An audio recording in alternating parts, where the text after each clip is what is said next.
Halo sahabat sehat Gajena TV, bagaimana kabar Anda hari ini? Tentunya selalu sehat karena setiap hari Kamis tentunya setiap acara ini hadir. Kita akan berjumpa lagi di program Sahabat Sehat. Masih bersama saya Gisela Tahapari dan saya masih juga berada di Rumah Sakit Hermina Tangkuban Perahu Malang. Hari ini kita bahas apa? Tentunya masih dengan topik kesehatan. Hari ini kita akan bahas tentang satu tema yang mungkin pemirsa di rumah juga sudah tidak asing lagi ya dengan tema ini mengenai sunat atau sirkumsisi. Dan kita akan cari tahu banyak seperti apa sih sebenarnya stigma-stigma di masyarakat, penanganannya, dan caranya seperti apa untuk bisa melakukan sirkumsisi dengan cara yang sehat tentunya ya. Dan hari ini saya tidak sendiri, yang pasti saya sudah ditemani bersama dengan dokter spesialis yang sudah ahli di bidangnya. Saya mau perkenalkan, ada Dr. Taufik Nurbudaya, spesialis urologi konsultan. Selamat sore dokter. Selamat sore. Iya, pasti kalau saya tanya kabar selalu sehat gitu ya, sehat, kalau sama dokter ya. Iya. Oke, jawabannya selalu sehat. Tips sehatnya apa dokter? Ya, makan yang teratur, istirahat, olahraga. Oke, hidup sehat Hidup gitu ya. sehat, ya. Selalu hidup sehat gitu ya. Walaupun dokter sibuk gitu kan menanganin pasien, tapi nggak lupa dengan hidup sehatnya gitu ya dokter ya. Betul. Olahraga, makan yang teratur gitu. Nah, baik dokter, hari ini kita khusus berbicara tentang sunat atau sirkumsisi gitu ya. Mungkin pemirsa yang di rumah juga sudah pasti mengenal ini ya, khususnya orang tua. Nah, sebenarnya kalau secara medis dokter, mungkin bisa dijelaskan untuk sirkumsisi, apa sih sebenarnya sirkumsisi itu dan apakah semua memang diwajibkan untuk melakukan sunat, dok? Oh, oke. Ya, jadi sahabat sehat semuanya, sirkumsisi atau bahasa awamnya itu adalah sunat. Ya, jadi dia itu adalah suatu tindakan operasi di mana kita akan mengambil bagian kulit atas dari ya. Jadi kalau secara normal dia akan diselubungi oleh kulit terutama di bagian kepalanya atau glans penis kita sebutkan ya. Jadi bagian yang menutupi glans penis itu bagian kulit yang menutupi kepalanya itu kita hilangkan sehingga nanti kepala itu bisa terekspos ya, sehingga kalau misalnya kencing itu dia langsung keluar tanpa melewati lipatan kulit yang ada di atas kepalanya tersebut. Itu adalah prosedur sirkumsisi atau sunat. Ya, jadi itu adalah operasi yang paling banyak di dunia yang dialami oleh pria sebenarnya gitu. Ya, nah dokter, kalau dilihat kenapa sih sebenarnya sunat ini wajib dilakukan begitu ya dokter ya? Kalau secara kesehatannya seperti apa dokter? Oke, jadi kapan sih kita mewajibkan untuk orang laki-laki ya itu untuk sunat? Jadi indikasi sunat sendiri atau sirkumsisi sendiri dibagi menjadi dua sebenarnya ya. Yang pertama karena indikasi medis, yang kedua karena indikasi agama ya. Ada indikasi budaya, bisa kita lihat indikasi budaya atau non medis ya. Kalau indikasi medis jelas, yang pertama adalah pada kasus-kasus fimosis ya.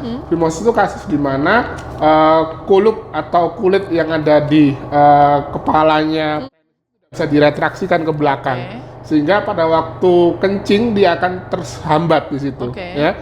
Itu namanya fimosis atau parafimosis sebaliknya. Jadi dia itu bisa diretraksikan ke belakang kulitnya tapi tidak bisa dikembalikan. Nah, itu nanti harus dilakukan sirkumsisi untuk merilis dari kulit tersebut karena kalau tidak akan terjadi kayak dijeret kepalanya. Kalau dijeret lama-lama bisa mati kepalanya itu ya, bisa mati menghitam dan harus diamputasi nanti kalau misalnya ini.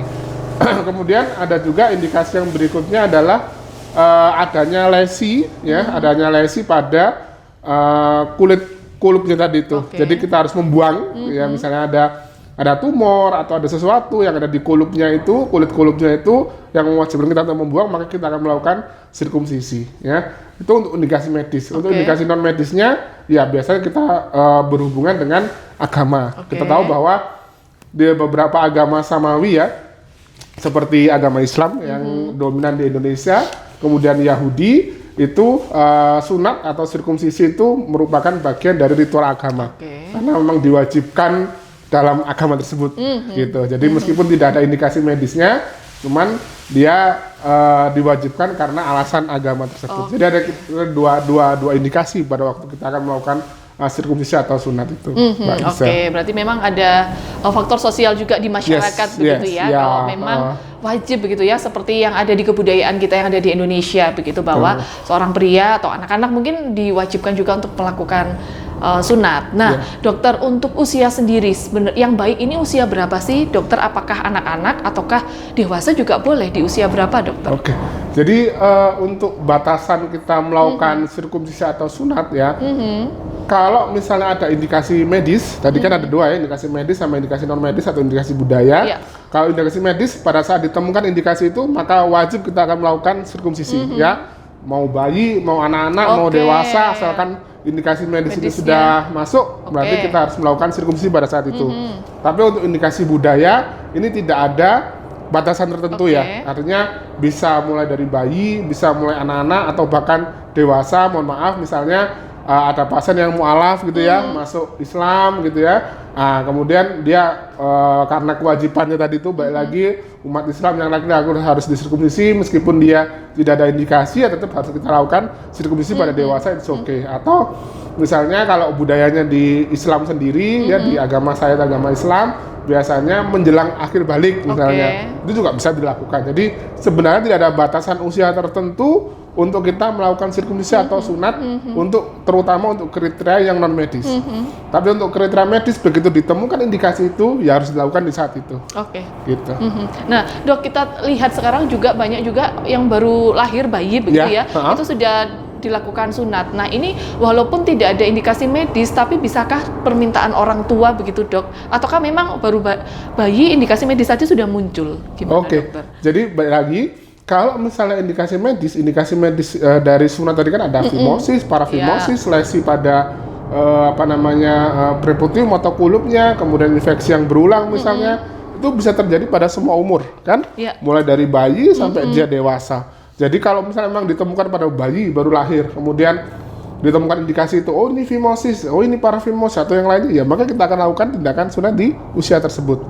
Ya. Tapi kalau untuk indikasi yang non medis budaya, balik lagi secara ini tidak ada konsensus atau tidak ada saran khusus, maka bisa dilakukan bayi baru lahir boleh kita lakukan sunat. Oke. Umur 1 tahun boleh, 2 tahun boleh, 3 tahun boleh, remaja boleh, dewasa nggak ada masalah sebenarnya. Ya. Oke, berarti kalau permintaan orang tua, misalnya baru lahir, permintaan orang tua tapi belum ada indikasi medis, nggak bisa ya? Berarti dokter menyarankan nggak perlu gitu ya, dokter? Kalau pada waktu bayi baru lahir tidak ada indikasi medis ya, tapi tidak ada kontraindikasi untuk kita melakukan sunat, nggak ada masalah, kita tetap bisa lakukan. Oh gitu, Iya. tetap bisa lakukan ya. Bisa kita lakukan. Ya, oke. Yang pasti perlu konsultasi begitu ya, Ya, dengan betul, dokter pasti. ya. Apakah kondisi dari bayi dengan anak-anak atau masa remaja ketika dilakukan proses sunat ini apakah aman begitu ya, dokter ya? Karena Ya, kalau kita lihat bayi ya. itu kan mungkin beberapa masih ada yang belum Ya, bertumbuh. betul. Nah, itu gimana, dokter, kalau Jadi bayi? pada intinya pada saat kita akan memutuskan untuk melakukan sirkumsisi atau sunat pada semua pasien ya,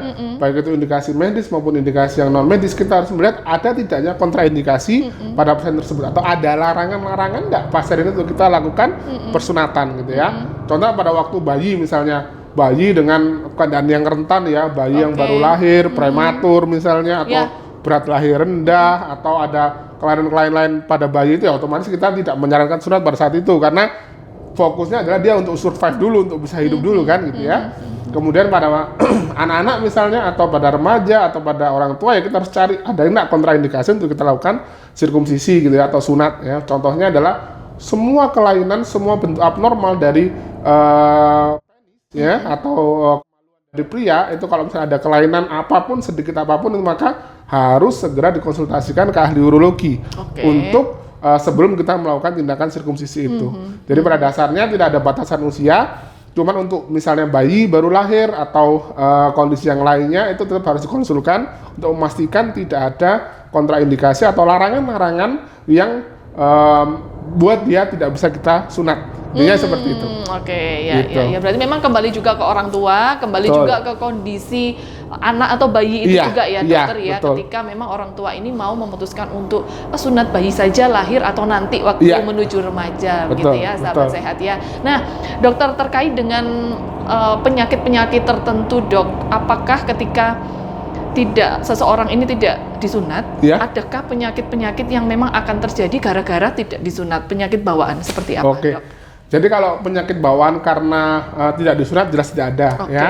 Cuman balik lagi ada dua tadi kan, indikasi medis dan indikasi non medis. Kalau indikasi medis tadi contohnya fimosis, ya. Jadi kalau misalnya dia fimosis, kulitnya tidak bisa diretraksi ke belakang, dia akan menyempitkan saluran kencingnya. Kalau dia tidak dilakukan tindakan, maka yang paling sering akan terjadi gangguan kencing, ya. Mulai dari infeksi saluran kemih berulang, ya. Infeksinya kalau parah bisa sampai membahayakan nyawa, ya. Kemudian bisa juga retensi urin atau tidak bisa berkemih sama sekali, ya. Jadi buntu salurannya, ya. Kemudian bisa juga kalau parafimosis tadi saya ceritakan, dia bisa diretraksikan tapi tidak bisa kembali, ya. Jadi bisa ditarik ke belakang tapi tidak bisa kembali, dia nyandet di leher kepalanya itu. Maka kalau tidak segera kita lakukan sunat, maka akan terjadi ya kematian dari lehernya itu, kematian dari kepala. Jadi dia akan membiru, menghitam, nanti harus dilakukan amputasi. Jadi kalau dia harus ada indikasi medis, ya harus segera dilakukan, ya. Tapi kalau tidak segera dilakukan pada saat indikasi medis itu ditemukan, maka efek sampingnya ya dari efek samping medis tadi itu, ya. Tapi kalau misalnya masalah budaya, sebenarnya kalau misalnya tidak ada indikasi medis khusus kita untuk melakukan tindakan sirkumsisi, asalkan ya pasien itu bisa menjaga kebersihan, ya, dari daerah. Tahu lah di negara-negara yang dominan non-muslim, misalnya contohnya di negara barat atau negara Asia Tengah atau Asia Timur, rata-rata memang dia tidak sunat. Tapi ya dia bisa menjaga kebersihannya itu, ya, kebersihan di daerah itu ya sebenarnya tidak ada masalah apa-apa sebenarnya. Cuman dengan sunat itu yang pertama bisa kita mengurangi resiko terjadinya infeksi yang berulang, ya. Karena dengan sunat kita akan menghilangkan kulit yang ada di kepala dari, sehingga cairan-cairan sisa kencing itu, ya, itu tidak bisa mengendap di sana. Karena kalau ada cairan sisa kencing mengendap di sana, itu otomatis ya resiko infeksi akan meningkat. Kemudian resiko kanker, ya, jadi tumor ganas pada itu juga berkurang dengan adanya sirkumsisi atau sunat. Kemudian resiko terjadinya infeksi HPV, yaitu prekursor dari terjadinya HIV, ya, yang saat ini lagi tren, itu juga berkurang dengan sunat. Jadi ada manfaat medis sebenarnya, meskipun itu tidak ada indikasi sunat. Iya, betul. Gitu. Ya, manfaat medisnya banyak sekali gitu ya, dokter, betul. Ya. Berarti kalau tidak disunat lebih beresiko terkena penyakit, betul ya, dokter? Ya, betul. Ada beberapa resiko terkena penyakit, betul. Berarti ya memang alangkah baiknya segera begitu ya, bagi orang tua mungkin yang sekarang mungkin masih berpikir begitu ya, dokter, ya, untuk segera gitu konsultasikan kesehatannya khususnya ya pada putranya untuk bisa melakukan tindakan sunat begitu ya. Tentunya nanti ini akan aman dari resiko jangka panjang dari penyakit itu ya, dokter.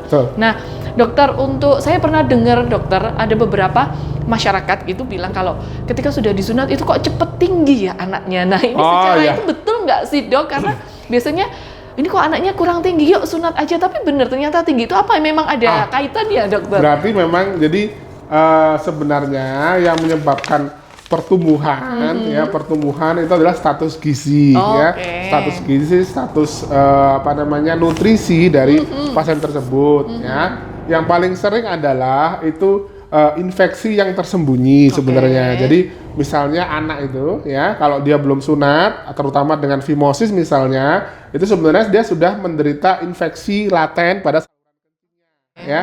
Tapi tidak terdeteksi karena tidak full blown, nggak ada demam, nggak ada apa, tanpa keluhan lah istilahnya gitu ya. Cuman biasanya nafsu makan anak itu pasti akan sulit.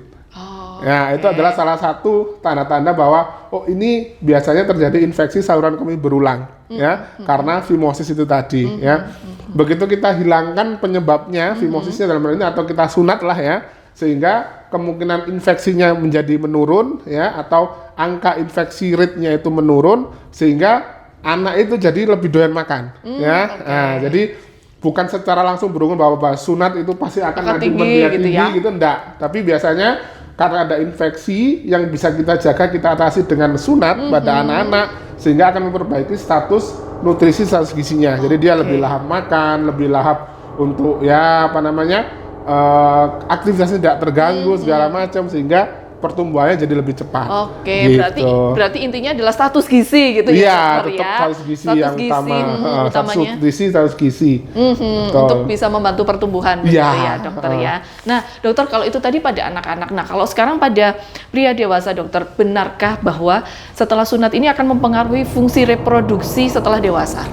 Sebenarnya kalau misalnya yang dibilang itu adalah fungsi gitu ya, apakah akan mempengaruhi fungsi tidak ya. Jadi mau disunat mau tidak disunat itu fungsi ya, jadi seorang pria itu tidak akan terpengaruh ya.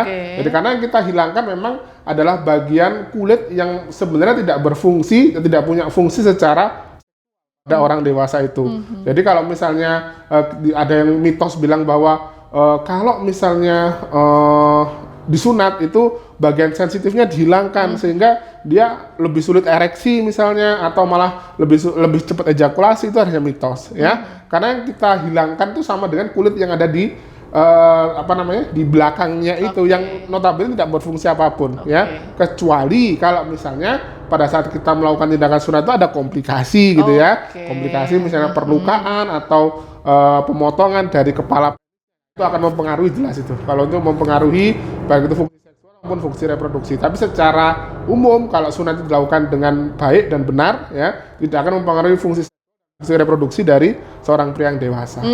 Gitu. Nah dok, kalau sekarang kita lihat metode sunat ini kan banyak begitu ya dokter ya. Kadang orang tua juga masih bingung untuk memilih yang mana metode ini. Nah mungkin kalau di masa dulu ada metode konvensional. Nah mungkin dokter bisa jelaskan dulu yang konvensional ini yang seperti apa sih dok, sebelum beralih ke yang sekarang yang lebih modern gitu dokter.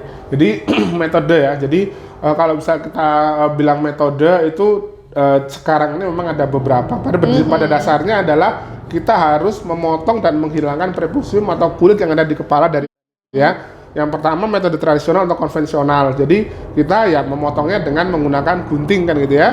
Jadi kita tarik kulitnya, kemudian kita potong ya, kemudian kita jahit ya. Kita jahit. Itu yang paling tradisional yang sampai sekarang pun masih kita gunakan, terutama di rumah sakit yang non spesialis sunat gitu ya. Masih pakai yang konvensional. Betul. Jadi terutama di masalah ya seperti ke rumah sakit umum atau rumah sakit yang memang tidak khusus untuk sunat, pasti tidak akan menyediakan alat-alat khusus untuk sunat. Jadi kita tetap menggunakan metode yang konvensional atau tradisional. Jadi kita tarik kulitnya, kemudian kita potong, kita jahit ya. Kemudian yang kedua ada yang namanya orang bilang itu dengan laser gitu ya. Tapi sebenarnya kita perlu luruskan bahwa laser di sini itu bukan true laser yang kita bisa gunakan untuk operasi. Jadi sebenarnya dia itu seperti solder gitu ya. Jadi mekanismenya sama persis dengan yang tradisional. Kemudian tradisional kita memotong kulit itu dengan menggunakan gunting. Tapi kalau yang laser atau yang dibilang laser itu kita memotong dengan besi panas istilahnya gitu ya. Besi panas yang membara kayak solder gitu sehingga dibilang itu seperti laser. Tapi prinsipnya sama. Setelah itu dipotong, kemudian kita harus menjahit. Cuman yang perlu diperhatikan bahwa kalau kita menggunakan solder tadi, pemanas besi yang dipanaskan itu komplikasi luka bakar itu akan terjadi. Nah, sehingga secara estetika, secara kosmetik perawatannya akan jauh lebih sulit kalau kita menggunakan laser yang tanda dalam kutip laser-laseran itu daripada yang konvensional. Lebih baik kita menggunakan metode yang konvensional daripada kita menggunakan laser yang sebenarnya adalah besi panas yang digunakan untuk memotong dari kulit dari kemudian yang terakhir adalah yang metode clamp. Saat ini tuh yang lagi populer di rumah sunat biasanya ya. Jadi kita akan kulit itu akan dijepitkan ke suatu alat ya. Nah, alat ini akan ditinggalkan selama kurang lebih 3 sampai 5 hari. Berharap bahwa setelah alat ini dijepitkan dia akan nyambung sendiri. Itu ada beberapa kelebihannya otomatis dan dia tidak perlu dijahit ya, tidak perlu seperti sunat konvensional, tidak perlu dipotong segala macam, karena dia akan menghilang sendiri. Cuman kelemahannya dia harus membawa alat itu selama 3 sampai 5 hari. Jadi alatnya itu ditinggalkan. Jadi dijepitkan kemudian ditinggalkan selama 3 sampai 5 hari. Setelah itu nanti dia akan hilang sendiri, kulitnya itu kemudian akan tertempel sendiri, terjahit sendiri gitu. Itu dok. membedakan. Nah, dok, dari beberapa metode ini untuk biaya yang lebih mahal yang mana, dokter? Lebih mahal jelas pakai yang. Jadi kita kalau misalnya kita semua kan sunat itu ada yang menggunakan anestesi lokal ya. Anestesi itu bius lokal. Bius lokal itu artinya tidak perlu menggunakan obat tidur, tidak perlu menggunakan observasi dengan menggunakan alat-alat yang canggih gitu ya. Kalau misalnya sama-sama dengan menggunakan bius lokal, yang paling mahal jelas yang menggunakan teknologi clamp ya, smart clamp atau ring clamp atau yang sebagainya itu. Tapi kalau misalnya kita menggunakan yang bios segala macam karena penambahannya di biosnya itu sendiri, maka ya bisa jadi yang konvensional pun akan terlihat lebih mahal daripada yang clamping gitu ya. Karena biasanya balik lagi kalau kita mengedukasi keluarga pasien, kalau mau kita sunat di rumah sakit, otomatis kita nggak bisa dengan metode yang klaim-klaim seperti itu karena memang rumah sakit tidak menyediakan, maka dia harus masuk ke kamar operasi gitu ya. Nah, kamar operasi itu belum tentu semua anak itu dia akan bisa beradaptasi kan gitu ya. Kadang malah takut, belum dilakukan tindakan sudah takut sendiri ya. Jadi nggak bisa, harus dibius dengan pembiusan secara umum, artinya ditidurkan segala macam. Nah, itu akan menambah kos sebenarnya. Itu yang membedakan kalau misalnya kita sunat di rumah sunat. Kalau di rumah sunat otomatis settingan ruangannya sudah berbeda, sudah banyak mainan, sudah banyak ini, jadi jadi anak-anak itu jadi lebih suka gitu ya, lebih ini, jadinya dia dengan bius lokal pun tidak ada masalah gitu. Jadi berbeda settingannya sehingga kalau dikerjakan di rumah sakit dengan pembiusan, dengan yang lainnya itu jatuhnya lebih mahal di situ. Tapi kalau dengan bius lokal semuanya, yang paling mahal jelas yang menggunakan clamping itu.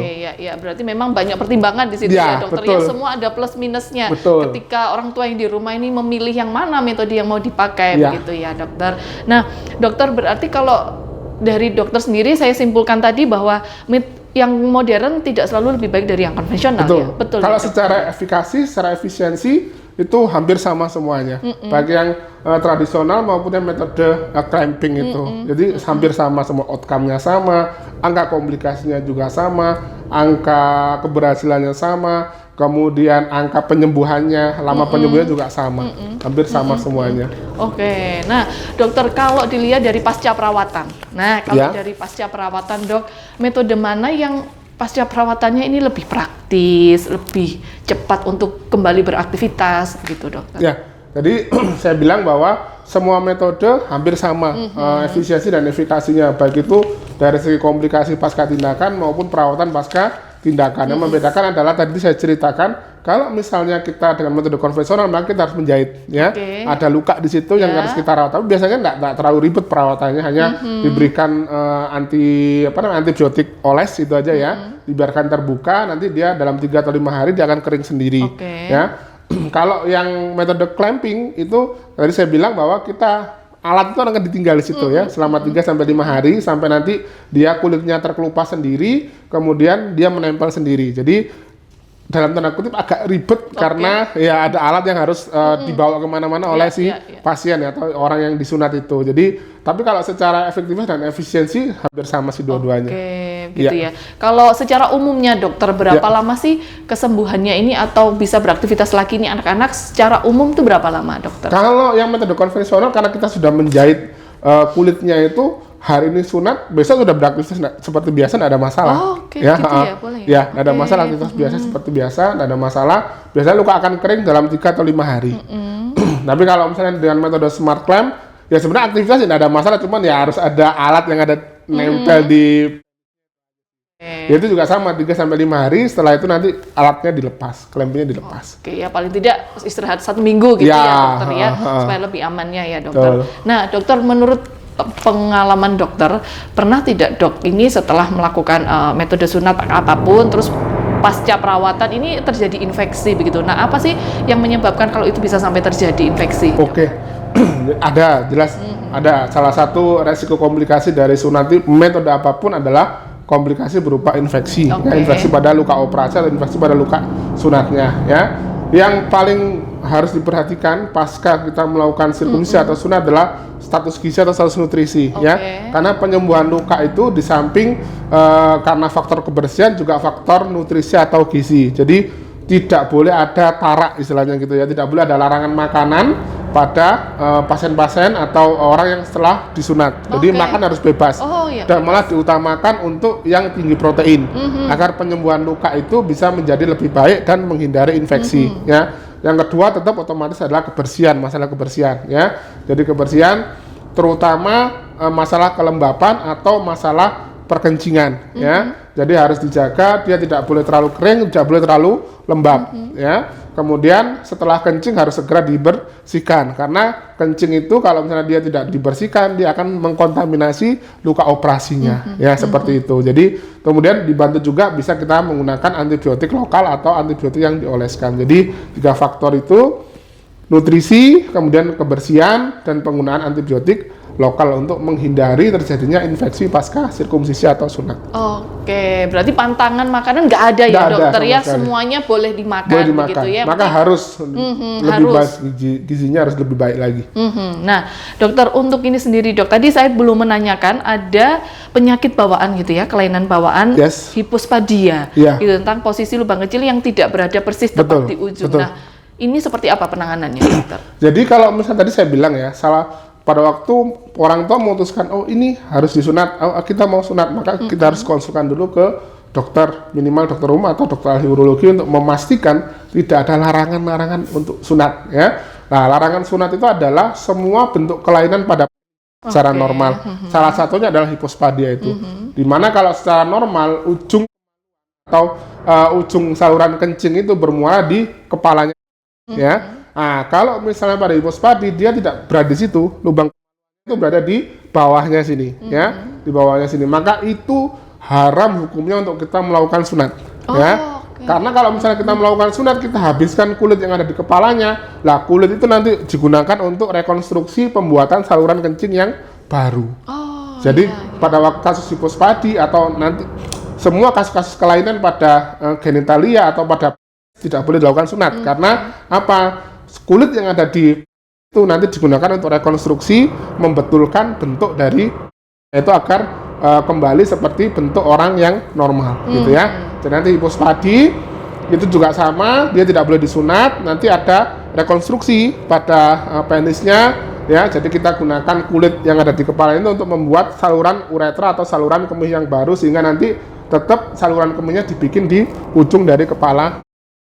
Iya, berarti tahu untuk anak ini menderita hipospadi ya memang benar-benar harus konsultasi gitu ya dokter ya. Betul. Gitu ya. Kalau gejala umumnya apa sih dok? Singkat aja tentang hipospadi supaya orang tua di rumah ini tahu bahwa ini belum waktunya sunat, nggak boleh gitu. Oke, hipospadi itu jadi ada beberapa kalau misalnya kasus di luar tuh ada yang namanya kayak disunat setan ya, disunat jin gitu ya. Jadi ya? Jadi anak tidak ada riwayat sirkumsisi, tidak ada riwayat sunat, tiba-tiba bentuk itu seperti orang yang sudah disunat ya. Itu biasanya adalah salah satu tanda dari hipospadi.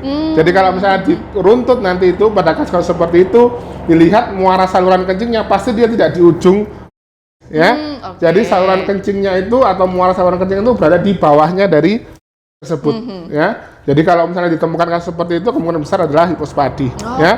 Biasanya kemudian yang pertama jadi muara saluran kencingnya berada di bawah dari, kemudian bisa jadi itu nekuk ya, tidak bisa lurus, jadi dia nekuk gitu ya. Kemudian bentuknya seperti orang sudah disunat, padahal dia tidak ada riwayat sunat sama sekali. Ya. Kadang masyarakat ini menghubungkan dengan sesuatu yang mistis gitu ya dokter ya. Padahal itu adalah kelainan bawaan gitu kan. Jadi jangan terlalu percaya dengan segala sesuatu itu ya. Tentunya konsultasikan begitu ya ke dokter supaya lebih jelas lagi untuk metode sunat ini. Nah dokter, di akhir segmen ini dokter, masih ada ternyata orang tua yang takut begitu untuk melakukan sunat untuk putranya. Nah, yang terakhir pesan dokter untuk orang tua yang masih ragu supaya anak-anak harus segera disunat seperti apa, dokter? Jadi saya bilang di awal bahwa sunat ini sebenarnya meskipun dia ada indikasi medis dan indikasi non medis, apabila dilakukan oleh orang yang tepat, profesional yang tepat, itu manfaatnya akan sangat terasa, akan sangat tinggi sekali untuk si anak tersebut ya. Jadi kalau misalkan memang masih ragu-ragu untuk anak itu dilakukan sunat atau tindakan sirkumsisi, segera dikonsulkan ya, konsulkan ke dokter atau ke dokter spesialis urologi utamanya ya, agar bisa mendapatkan pengetahuan mengenai metode apa yang dipilih, kemudian perawatan pasca sunat atau yang lainnya. Jadi sunat ini sangat bermanfaat lah, intinya seperti itu ya. Kalau misalnya masih ragu apakah masih bisa disunat enggak anaknya, atau nanti takut nyeri, takut nangis, takut perawatannya ribet segala macam, monggo nanti silakan bisa konsultasi.